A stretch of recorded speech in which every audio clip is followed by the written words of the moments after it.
بسم الله الرحمن الرحيم. أعوذ بالله من الشيطان اللعين الرجيم. بسم الله الرحمن الرحيم. طلاب الكرام السلام علیکم ورحمۃ اللہ وبرکاتہ. امید ہے آپ سب خیر و عافیت کے ساتھ ہوں گے. فرائض الاصول رسائل حصہ سوم، سبق نمبر 74، استصحاب کلی قسم ثالث کے بارے میں قول مصنف کی وضاحت.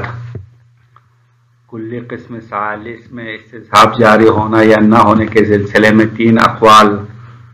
نقل کیا تھا. ان 3 اقوال میں سے مصنف نے تفصیل کا قول مان لیا ہے. قول تفصیل کی وضاحت پہلے سبق میں کر دی ہے کہ مصنف نے فرمایا اگر کلی کے بقا میں شک ہونے کا منشا فرد مشکوک فرد معلوم الحال کے ساتھ وجود میں آنے کا احتمال ہو تو استصحاب جاری ہو سکتا ہے، لیکن اگر فرد معلوم الحال فرد مشکوک میں تبدیل ہونے میں شک ہو جائے یا فرد معلوم الحال کے خاتمے کے ساتھ فرد مشکوک فرد معلوم کے قائم مقام ہونے میں شک ہو تو استصحاب جاری نہیں ہو سکتا. یہ مصنف کا قول ہے. آج اس قول کے بارے میں کچھ وضاحت پیش کرتے ہیں. استصحاب کلی قسم ثالث کے سلسلے میں مصنف تفصیل کا قائل ہوا ہے. مصنف نے کلی قسم ثالث میں استصحاب جاری ہونے کے سلسلے میں تفصیل دی ہے اور تفصیل کی وضاحت پہلے سبق میں بیان کر دیا. اب اس کی مزید وضاحت مندرجہ ذیل 3 نکات میں ہم بیان کریں گے. نقطہ نمبر 1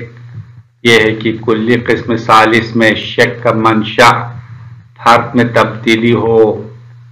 یا قائم مقام والی صورت ہو تو کلی میں استصحاب جاری نہیں ہوتا ہے. یہ مصنف کا نظریہ ہے کہ اگر قسم ثالث میں کلی کے بقا میں شک ہونے کا جو وجہ ہے، شک ہونے کا منشا فرد معلوم الحال فرد مشکوک میں تبدیل ہونے والی صورت ہو یا فرد معلوم الحال کے خاتمے کے بعد فرد مشکوک اس کے قائم مقام ہونے والی صورت ہو تو استصحاب جاری نہیں ہو سکتا. لیکن اگر فرد معلوم الحال کے ساتھ فرد مشکوک شروع سے موجود ہونے کا احتمال ہو تو استصحاب جاری ہوتا ہے. یہ مصنف کے قول ہے. اس حکم سے ایک صورت کو استثناء کرتے ہیں. اب مصنف نے کہا اگر فرد معلوم الحال فرد مشکوک میں تبدیل والی صورت ہو تو استصحاب جاری نہیں ہو سکتا. پہلے یہ کہا، اس کے بعد استصحاب جاری نہ ہونے کی اس حکم سے ایک صورت استثناء کرتے ہیں جب عرف عام تبدیل شدہ فرد کو پہلے فرد کا تسلسل شمار کرتے ہو. یعنی فرد معلوم الحال فرد مشکوک میں تبدیل ہونے کا احتمال ہے اور تبدیل شدہ فرد کو پہلے فرد کا تسلسل شمار کرتے ہیں، اس کو الگ فرد شمار نہیں کرتے ہیں. اگر دقت عقلی سے غور سے دیکھا جائے تو الگ ہے، پہلا فرد الگ ہے، دوسرا فرد تبدیل شدہ فرد جدا ہے، لیکن عرف عام کی نظر میں دونوں فرد ایک جیسے ہیں. تو اگر یہ صورتحال ہو تو اس صورت میں استصحاب جاری کر سکتے ہیں. اس سلسلے میں مصنف نے 3 مثالیں دی ہے. یعنی فرد معلوم الحال فرد مشکوک میں تبدیل ہونے کی 3 مثالیں دی ہے. ان مثالوں میں عرف عام فرد ثانی کو پہلے کا تسلسل شمار کرتے ہیں. اب یہ تینوں مثال ابھی بعد میں ہم اس کی وضاحت کریں گے. تینوں مثال میں فرد معلوم الحال فرد مشکوک میں تبدیل ہونے کا احتمال ہے اور فرد مشکوک کو عرف عام فرد سابق کا تسلسل حساب کرتے ہیں، اس کو جداگانہ الگ فرد شمار نہیں کرتے ہیں. تو اس صورت میں استصحاب جاری کر سکتے ہیں. فرد معلوم الحال فرد مشکوک میں تبدیل ہونے کے بارے میں شک ہونے کی مثالوں کی وضاحت. مصنف نے کتاب کی متن میں 3 مثالیں دی ہے.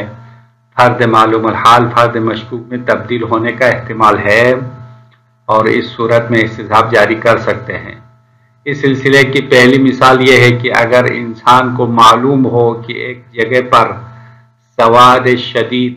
یعنی کالا گہرا رنگ موجود ہے، یعنی ایک جگہ پر شدید کالا رنگ موجود ہے،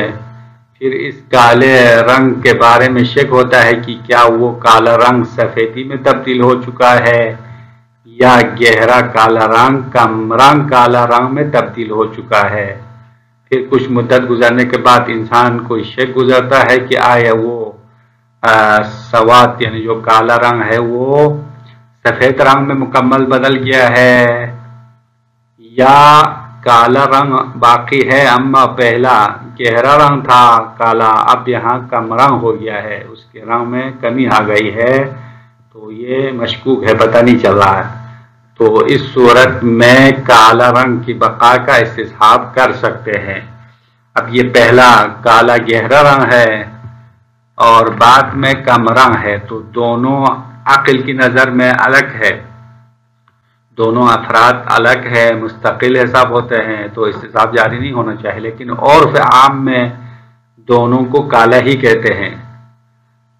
گہرا ہو یا کم رنگ ہو، دونوں ایک فرد کا تسلسل حساب کرتے ہیں، تو اس صورت میں استصحاب جاری کرنا درست ہے۔ یہ پہلی مثال ہے۔ اس کے بارے میں دوسری مثال یہ ہے کہ ایک شخص کا کثیر الشک ہونا یقینی تھا، پھر کچھ مدت کے بعد اس کے شک کی مقدار میں کچھ کمی آ گئی ہے۔ مثال کے طور پر ایک بندہ نماز میں یا وضو میں کسی عبادت میں زیادہ شک کرتا ہے، اس کو کثیر السہو یا کثیر الشک کہلاتے ہیں۔ اس کا حکم شرعی ہے کہ وہ اپنے شک کا اعتبار نہیں کرنا چاہیے۔ تو پہلے کثیر الشک ہونا اس کو یقین تھا، بعد میں کچھ مدت گزرنے کے بعد اس کی شک میں کچھ کمی آ گئی ہے۔ مثال کے طور پر پہلے ایک نماز میں اس کو 4 مرتبہ شک ہوتا تھا، پھر کچھ مدت گزرنے کے بعد اس کو ہر نماز میں 3 مرتبہ شک ہوتا ہے۔ اس وقت پتہ نہیں چلتا ہے کہ کیا وہ شخص کثیر الشک ہونے سے خارج ہو گیا ہے یا کثیر الشک کے کم تر مرحلے میں آیا ہے۔ تو شک کی مقدار میں کچھ کمی آ گئی ہے، اس وجہ سے شبہہ مفہومیہ کی وجہ سے یا شبہہ مصداقیہ کی وجہ سے کہ اصلاً کثیر الشک کا مفہوم اس کو معلوم نہیں ہے یا اس کا جو مصداق ہے اس کے بارے میں شبہہ ہے، اسی وجہ سے اس کو پتہ نہیں چل رہا ہے، شک ہو رہا ہے کہ آیا کثیر الشک ہونے سے خارج ہو گیا ہے یا کثیر الشک کے دوسرے مرحلے میں کم تر مرحلے میں آیا ہے، یہ پتہ نہیں چل رہا ہے۔ اس صورت میں بھی کثیر الشک کی بقا کا استصحاب کرتے ہیں، تو یہاں پہ بھی استصحاب کرنا ٹھیک ہے، اور پہلے کثیر الشک تھا، اب بھی یہ کثیر الشک ہے، اپنے شک کا اعتناء نہیں کرنا ہے۔ اس موضوع کی تیسری مثال یہ ہے کہ کوئی پانی مضاف ہونا یقینی تھا، پھر کچھ مدت گزرنے کے بعد شک کرتے ہیں کہ کیا وہ پانی مضاف ہونے کی حالت سے نکل کر مطلق پانی بن گیا ہے یا مضاف کے دوسرے مرحلے میں تبدیل ہو گیا ہے۔ تو اس صورت میں مضاف باقی ہونے کا استصحاب کرتے ہیں۔ تو مضاف پانی پہلے موجود ہے، یہاں پہ ایک پانی ہے جس میں مٹی زیادہ مکس ہو گیا ہے، مٹی مکس ہونے کی وجہ سے پانی مضاف ہو گیا، پھر 1-2 گھنٹے کے بعد پانی کے رنگ جو ہے پانی کے رنگ میں کچھ تبدیلی آ گئی ہے، پھر انسان شک کرتا ہے کہ کیا یہ پانی مضاف ہونے سے نکل کر آب مطلق بن گیا ہے، مطلق پانی میں تبدیل ہوا ہے یا مضاف کے دوسرے مرحلے میں آ چکا ہے، یہ پتہ نہیں چل رہا ہے۔ تو اس صورت میں بھی ہم مضاف کی بقا کا استصحاب کرتے ہیں کہ یہ پانی پہلے مضاف تھا، اب بھی مضاف باقی ہے اور اس کے ذریعے سے وضو غسل کرنا صحیح نہیں ہوگا۔ اس گفتگو کا نتیجہ یہ ہے کہ استصحاب جاری ہونے کے معیار عرف عام میں فرد لاحق و فرد سابق کا تسلسل شمار کرنا کافی ہے، اگرچہ دقت عقلی کی بنیاد پر فرد لاحق فرد سابق کا مغایر کیوں نہ ہو۔ تو استصحاب جاری ہونے کے لیے عرف کا معیار ہے دقت عقلی معیار نہیں ہے، یعنی عقل اگرچہ کہتی ہے کہ فرد لاحق فرد سابق سے جدا ہے، الگ فرد ہے، اور عرف کہتے ہیں کہ نہیں یہ پہلے فرد کا تسلسل ہے، تو اس صورت میں استصحاب جاری کرنا درست ہے۔ وَيُسْتَثْنَى مِنْ عَدَمِ الْجِرْيَانِ فِي الْقِسْمِ الثَّانِي مَا يَتَسَامَحُ فِيهِ الْعُرْفُ فَيُعَدُّونَ الْفَرْدَ اللَّاحِقَ مَعَ الْفَرْدِ السَّابِقِ كَالْمُسْتَمِرِّ الْوَاحِدِ۔ فرماتے ہیں کہ وَيُسْتَثْنَى مِنْ عَدَمِ الْجِرْيَانِ فِي الْقِسْمِ الثَّانِي، کلی قسم ثالث کی دوسری صورت میں، قسم ثانی سے مراد کلی قسم ثالث کے لیے خود دو اقسام ہم نے بنایا، ان میں سے قسم ثانی میں مصنف نے استصحاب جاری نہ ہونے کا کہا۔ اب اس قسم میں قسم ثانی میں استصحاب جاری نہ ہونے سے استثناء کیا جاتا ہے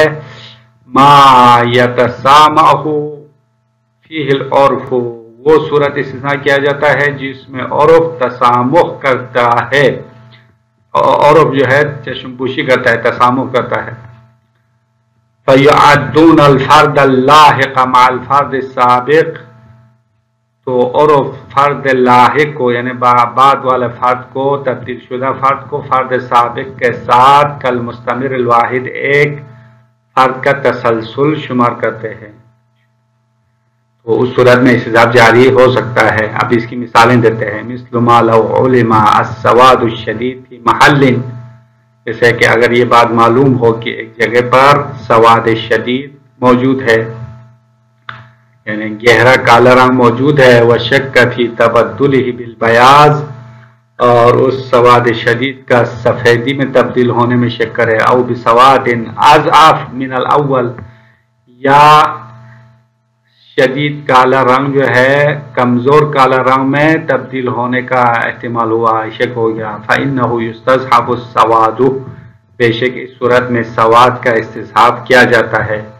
کیونکہ عرف کی نظر میں سواد شدید اور سواد ضعیف جدا نہیں ہے، بلکہ سواد ضعیف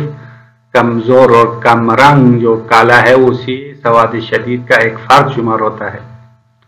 یہ ایک مثال ہے۔ وَقَذَا، اسی طرح لَوْ كَانَ الشَّخْصُ فِي مَرْتَبَةٍ مِّن كَثْرَةِ الشَّكِّ، کہ اگر کوئی بندہ کثرت شک کے ایک مرتبے میں ہو، یعنی وہ کثیر الشک شمار ہوتا ہو، ثُمَّ شَكَّ مِن جِهَةِ اشتباہ المفہوم او المصداق فی زوالها،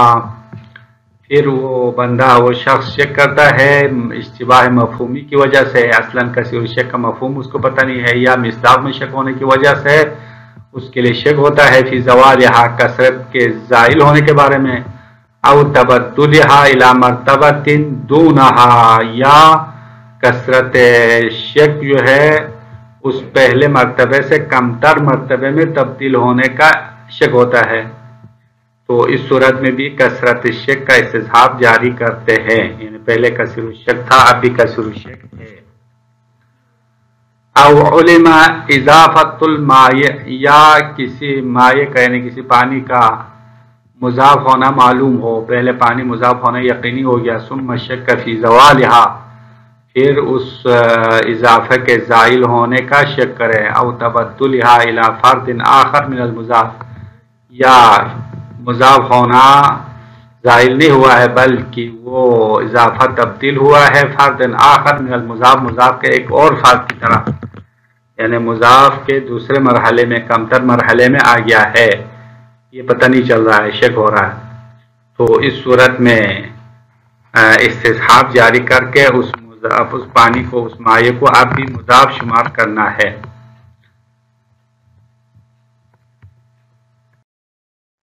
وبالجملہ، یعنی خلاصہ مطلب یہ ہے کہ فالعبرۃ فی جریان الاستصحاب عد الموجود السابق مستمرا الی اللاحق، استصحاب جاری ہونے کا معیار موجود سابق موجود لاحق تک استمرار شمار کرنا ہے، یعنی عرف فرد لاحق و فرد سابق کا تسلسل شمار کرتا ہے، تو اس صورت میں استصحاب جاری ہو سکتا ہے، تو استصحاب جاری ہونے کا ملاک اور معیار یہی ہے کہ فرد لاحق فرد سابق کہلائے، ایک فرد شمار کرتے ہیں، وہ الگ فرد شمار نہیں کرتے ہیں۔ وَلَوْ كَانَ الْأَمْرُ اللَّاحِقُ عَلَى تَقْدِيرِ وُجُودِهِ مُغَايِرًا بِحَسَبِ الدِّقَّةِ لِلْفَرْدِ السَّابِقِ، اگرچہ امر لاحق یعنی امر سے مراد وہی فرد لاحق جو بعد میں جو پیدا ہونے والے فرد ہے، عَلَى تَقْدِيرِ وُجُودِهِ اس فرد لاحق کے موجود ہونے کے فرض پر، لو کان الامر اللاحق مغایر ہو بحسب الدقہ للفرد سابق، دقت عقلی کے مطابق فرد سابق کا مغایر کیوں نہ ہو، لیکن عرف اس کو مغایر شمار نہیں کرتا ہے، اس صورت میں استصحاب جاری کرنا درست ہے۔ ولذا اسی وجہ سے لا اشکال فی استصحاب الاعراض،